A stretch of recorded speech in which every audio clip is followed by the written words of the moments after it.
10 वर्षाच्या मुलाचं जेव्हा हँडरायटिंग ॲनालिसिस करत असताना काही ट्रेट्स दिसले. त्या ट्रेट्समध्ये असं दिसलं की हायडिंग पर्सनॅलिटी आहे आणि जी त्याची थॉट प्रोसेस आहे ते एकदम आपण म्हणतो ना की जो माइंडसेट आहे तो एकदम विचलित झालेला आहे. मग हे पाहिल्यानंतर, कारण हे जे ट्रेट्स आहेत ते खूप मोठ्या लोकांच्या हँडरायटिंगमध्ये येण्याची शक्यता असते. त्यामुळे हे मी थोडंसं चौकशी करण्याचा प्रयत्न केला की हे रोज काय करतो, त्याचं शेड्यूल काय आहे.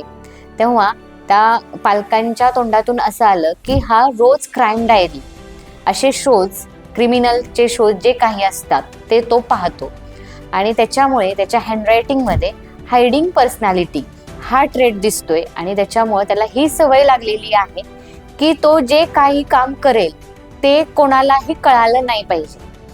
मग एखादी चुकीची गोष्ट त्यांनी जर केली तर तो खूप सुंदर प्रकारे तो हाईड करायला लागलाय. आणि अशा काही गोष्टी आहेत की घरातून पैसे नेणे किंवा स्कूलमध्ये काहीतरी काही चुकीच्या गोष्टी करणं, पण ते त्याच्या पालकांना म्हणजे लक्षात येत नव्हत्या की घरातून पैसे जात आहेत, पण ते कोण नेते हे त्यांच्या लक्षात येत नव्हतं. आणि जेव्हा हे हँडरायटिंग चेक केलं आणि त्यांना सांगितलं की ह्याच्या हँडरायटिंगमध्ये हायडिंग पर्सनॅलिटीचा ट्रेट आलेला आहे, मग काही तो गोष्टी ह्या अशा करू शकतो, तेव्हा त्यांच्या लक्षात आलं की आपल्या घरातील पैसे तोच नेतोय. तर handwriting is a brain writing, म्हणजे तुम्ही जे लिहिता ती तुमची थॉट प्रोसेस असते.